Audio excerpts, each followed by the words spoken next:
Memang sangatlah menenangkan kalau anak-anak bisa mendengar suara orang tuanya datang.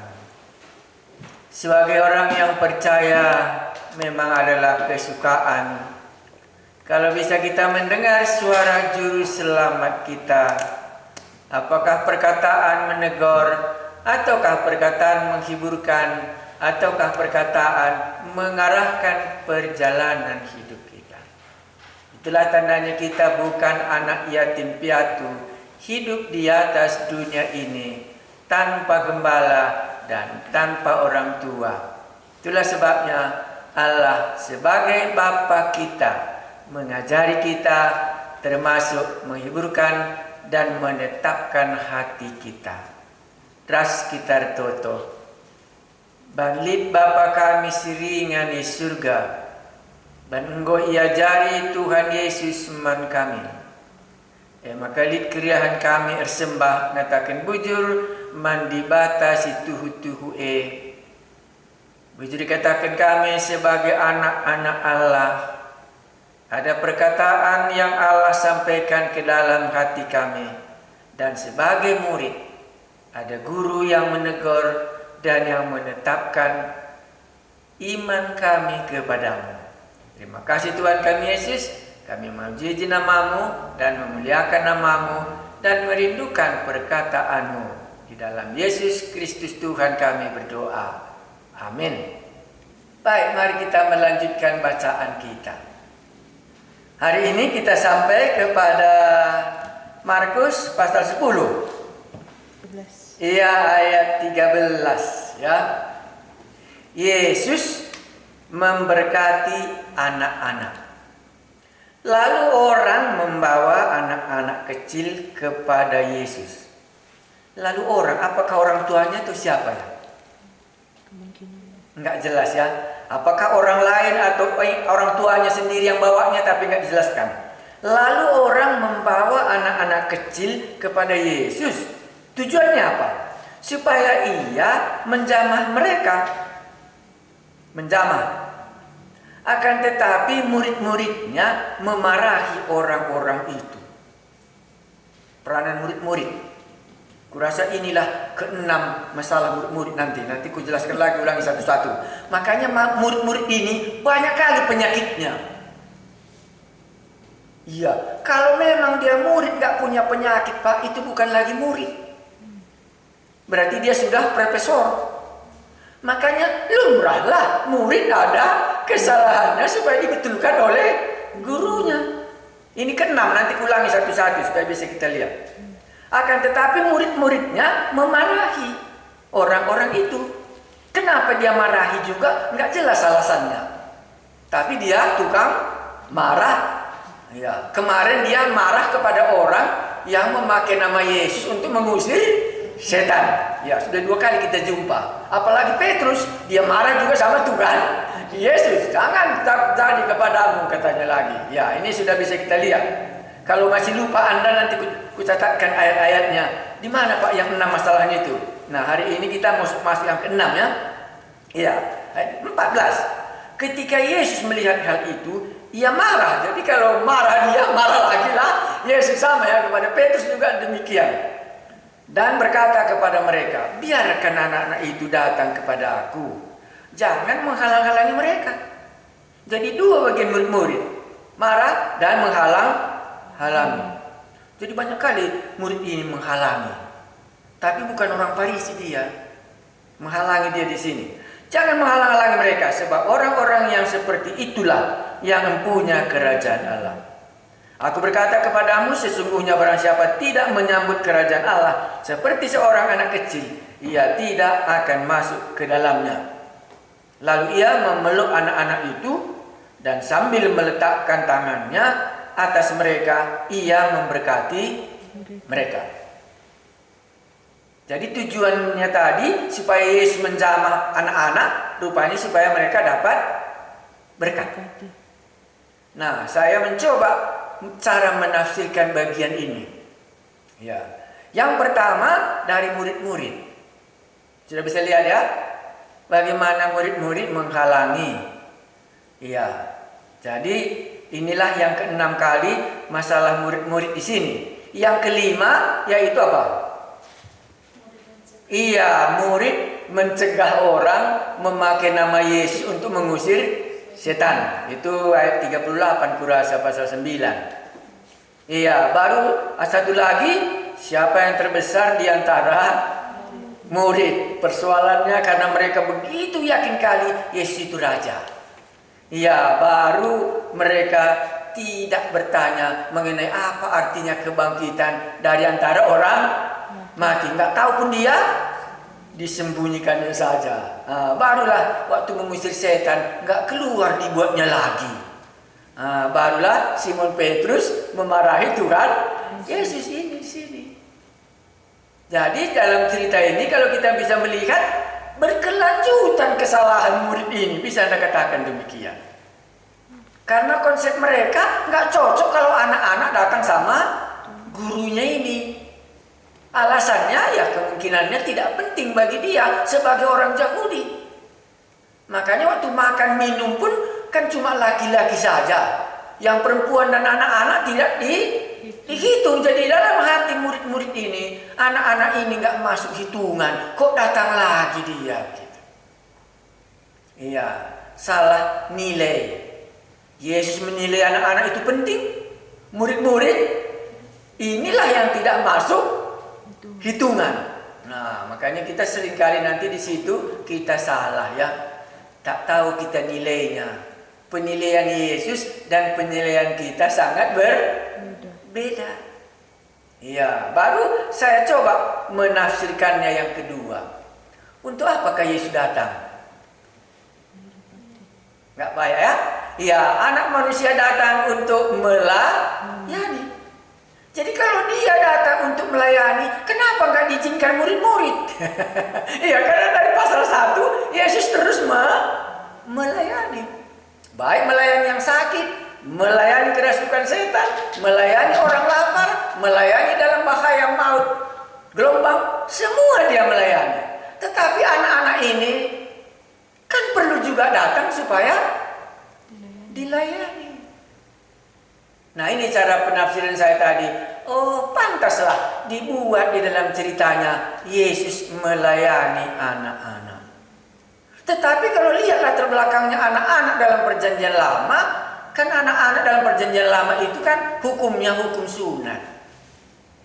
Maka anak-anak yang lahir sebagaimana Tuhan Yesus pun hari ke-8 dia harus disunatkan. Jadi apa bedanya? Hukum sunat dan hukum diberkati. Jawabnya sangat sederhana. Kan beda berkat Pak dengan sunat. Kalau sunat tanda perjanjian bahwa dia ini umat Allah. Makanya waktu Musa tidak menyunatkan anaknya, mereka pergi ke Mesir karena dia bukan bagian kerajaan Allah, dia bukan umat pilihan Allah, kan mau dibunuh Allah waktu dia mau berangkat ke Mesir.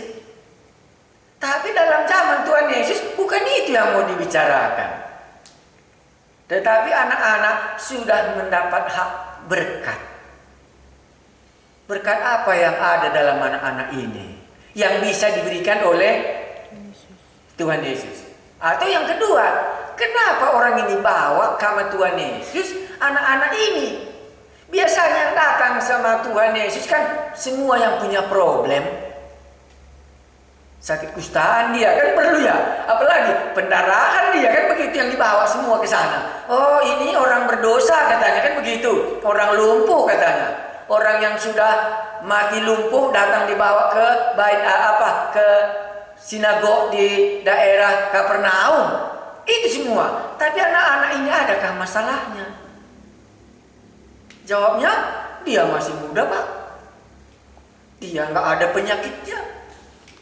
Tapi datang juga dia kepada Tuhan Yesus. Makanya tadi saya pikir di sini, mana tahu ada di antara kita ini.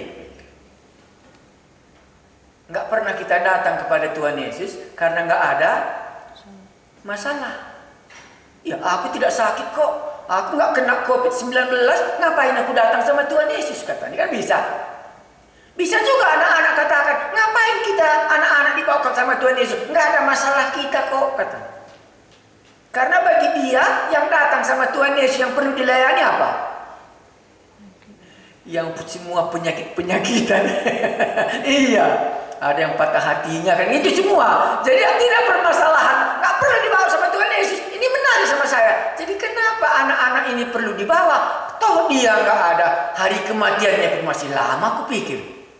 Apalagi yang sudah tua-tua ini juga nggak mau datang sama Tuhan Yesus. Apa yang mereka harapkan dalam hidup ini, aku pikir. Ini masih muda pun dia, perlu dia berkat dari Tuhan Yesus.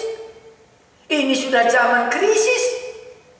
Sudah jaga jarak tiap hari, menyatakan apa? Awas, sebentar lagi kamu kena COVID-19. Itu pun nggak mau datang sama Tuhan Yesus. Bagaimana lagi lah itu? Itu yang tadi kurenungkan. Makanya diceritakan oleh Markus di sini. Kok anak-anak pun perlu datang sama Tuhan? Yang anak-anak ini tidak ada masalahnya sedikit pun di sini.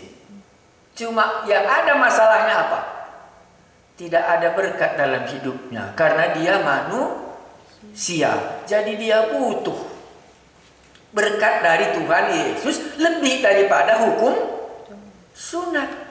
Karena kalau disunat kan masuk dia golongan mentaati hukum Taurat. Padahal celaka orang yang tidak melakukan hukum Taurat. Kalau di sini berkat yang diberi, itu perbedaannya. Makanya Yesus meletakkan tangannya di atas mereka dan memberkatinya. Berkat apakah yang diharapkan orang ini turun atas anak-anaknya, aku pikir. Pasti jawabnya, berkat yang sudah pernah mereka lihat, yang diberikan oleh Tuhan Yesus kepada orang dewasa. Kan sudah dilihat orang ini, berkat-berkat yang ada sama Tuhan Yesus, dan sudah diberikannya kepada orang-orang yang sudah lewat dalam masa pelayanannya. Karena Yesus datang untuk melayani. Di sini bukan melayani orang sakit, tetapi melayani untuk memberikan berkat kepada mereka. Hosiana, Hosiana, diberkatilah katanya ya, yang datang dalam nama Tuhan. Itu yang mereka harapkan, supaya walaupun mereka masih kecil, ada berkat yang Tuhan Yesus tetapkan akan turun atas anak-anak kecil ini. Berbeda dengan dalam perjanjian lama, mereka dilaksanakan hukum sunat supaya masuk di dalam undang-undang Taurat. Jadi kalau ditanya orang, kenapakah sekarang orang Kristen tidak disunat lagi? Karena kami tidak masuk ke dalam Taurat, tapi kami masuk ke dalam berkat. Itulah maka di sini dipeluknya anak-anak itu dikatakannya ya, iya, dan meletakkan tangannya. Saya seringkali merenungkan kenapa Yesus meletakkan tangannya di sini. Karena seringkali kita membicarakan soal penangguhannya. Iya, peneguhan pernikahannya, peneguhan menjadi pejabat di tengah-tengah gereja. Apakah menjadi pendeta ditangguhkan, ditaruh tangan di atas kepalanya begitu? Iya, tapi saya bukan itu kesan saya.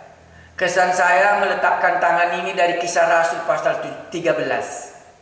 Waktu permulaan pengutusan Saulus dan Barnabas sebagai misi yang pertama. Apa itu? Ya, Paulus lebih tinggi daripada jemaat. Tetapi kok jemaat yang menaruhkan tangan ke atas Paulus dan Barnabas? Maka bagi saya artinya di situ adalah ikut jemaat ini menyertai pekerjaan Paulus. Makanya nanti dia melaporkannya kembali atas berkat yang sudah mereka berikan kepada Paulus. Sudah dia ceritakan bagaimana Allah menyertai dia di dalam pekabaran misinya yang pertama. Maka bagi saya di sini jauh lebih tepat. Karena anak-anak nggak mungkin lagi ditangguhkan jadi pendeta, kan nggak mungkin masih anak kecil. Maka bagi saya apa artinya ditaruh tangan di atas anak-anak tadi? Sama dengan Kisah Rasul pasal 13. Bahwa aku senantiasa menyertai kamu. Itulah berkat yang turun atas anak-anak ini, yang diberikan oleh Tuhan Yesus. Bahwa anak-anak ini akan disertai oleh Tuhan Yesus. Walaupun mereka masih kecil, kemana saja mereka pergi, mereka akan tergantung hidupnya sepenuhnya. Depend on Jesus only. Hanya di dalam Tuhan Yesus tempat tumpangan hidup mereka. Itulah di sini kurasa cara penafsiranku tadi. Ya. Jadi sudah kita bisa lihat cara menafsirkan ayat ini dari tema keseluruhannya adalah Yesus memang melayani. Tetapi di sini bukan melayani orang lumpuh. Tapi yang dilayaninya adalah anak-anak kecil, dan yang diberikannya kepada anak-anak ini adalah berkat, bukan menyembuhkan penyakitnya. Supaya anak-anak kecil ini di dalam perjalanannya Yesus akan menyertai mereka. Itulah yang dapat saya sampaikan cara menafsirkannya. Nah, barulah menjadi renungan kita. Kalau orang sakit pun datang sama Yesus. Orang setanan pun datang sama Tuhan Yesus. Orang pendarahan pun datang sama Tuhan Yesus. Karena dia datang mau untuk melayani. Anak-anak pun datang sama Tuhan Yesus. Mana tahu ada saudara-saudara pendengar kami yang belum pernah datang kepada Yesus karena ia tidak perlu apa-apa dari Yesus. Pengampunan dosa pun dia tidak perlu karena dia bukan orang berdosa, karena dia orang baik. Penyakitnya pun tidak ada. Umurnya pun sudah lanjut, kan tidak perlu dia datang sama Tuhan Yesus. Tetapi ini mungkin sudah keliru. Karena anak-anak kecil sendiri pun mencari Yesus untuk diberkati, apalagi kita yang sudah tua-tua ini. Tidakkah kita memerlukan berkat dari Yesus? Berkat apa yang ada sama Yesus? Bisa kita sudah lihat. Berkat apa yang sudah ada sama Tuhan Yesus? Ya, berkat yang pertama sekali, ia datang untuk menyerahkan nyawanya dalam pengampunan dosa. Anak manusia datang untuk menyerahkan nyawanya supaya banyak orang dapat pengampunan dosa. Makanya orang yang tidak perlu datang kepada Tuhan Yesus cuma satu. Orang yang tidak berdosa. Jadi kalau kita orang berdosa, ya perlulah kita datang sama dia. Apakah memperoleh berkat daripadanya seperti anak kecil ini? Ataukah yang lain? Ataukah karena penyakitan? Ataukah karena kerasukan setan? Ataukah ada di dalam hati kita, dosaku ini belum diampuni? Semua ini karena Yesus datang untuk melayani. Maka di sini pelayanan Yesus bukan kepada orang sakit, tetapi kepada orang yang masih muda. Dan bagi orang muda ini yang diperlukannya adalah berkat. Makanya di sini itu yang diberikan Yesus kepadanya. Bukan seperti perempuan pendarahan itu. Hei anakku, dosamu sudah diampuni. Engkau telah menjadi sembuh. Bukan itu yang diperlukannya. Lalu ia memeluk anak-anak itu dan sambil meletakkan tangannya atas mereka, ia memberkati mereka. Itulah tadi ayat 16. Sudah? Nah, saya ulangi dari atas karena saya lompat tadi. Lalu orang membawa anak-anak kecil kepada Yesus. Sama dengan yang lain sama. Semua orang datang membawa supaya jumpa sama Yesus. Supaya ia menjamah mereka. Itu jelas tujuannya. Menjamah di sini bukan menyembuhkan, tetapi memberkati. Akan tetapi murid-muridnya memarahi orang-orang itu. Jadi di sini murid-murid masih hidup di dalam perjanjian lama. Bahwa ini tidak ada bagiannya di dalam Yesus. Ya, baru ketika Yesus melihat hal itu, ia marah dan berkata kepada mereka, biarkanlah anak-anak itu datang kepada aku. Jangan menghalang-halangi mereka. Ada alasannya. Sebab orang-orang yang seperti itulah yang empunya kerajaan Allah. Jadi yang empunya kerajaan Allah yang punya sifat seperti anak-anak. Karena seringkali dibicarakan soal anak-anak di dalam Alkitab. Tetapi yang sangat tidak bisa kita salahkan adalah anak-anak ini tergantung kali hidupnya kepada orang tuanya. Jadi anak-anak ini terbiasa menyerahkan hidupnya kepada orang yang lebih besar. Makanya orang-orang yang tergantung kali hidupnya kepada Allah, itulah yang punya kerajaan Allah. Makanya nanti kita langsung jumpa ayat 17 ke bawah. Dia itu orang dewasa, dia bukan anak-anak. Ayat 17 nanti kita baca kalau bisa. Tetapi ceritanya ini dulu sangat sederhana, bisa kita katakan. Sebab orang-orang yang seperti itulah yang mempunyai kerajaan Allah.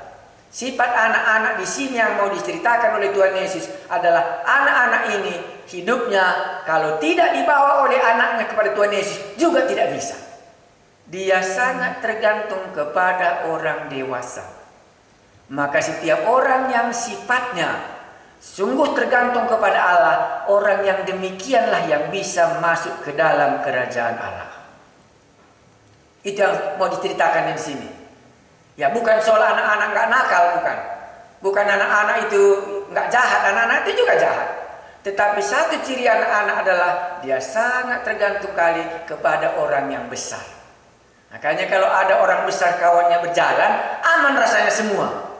Karena dia berharap anak-anak ini akan dilindungi oleh orang yang besar ini. Maka setiap orang punya sifat datang kepada Tuhan Yesus, tergantung kepada Allah sendiri, pasti dia diselamatkan. Ayat 15. Aku berkata kepadamu, sesungguhnya barang siapa tidak menyambut kerajaan Allah seperti seorang anak kecil, ia tidak akan masuk ke dalamnya.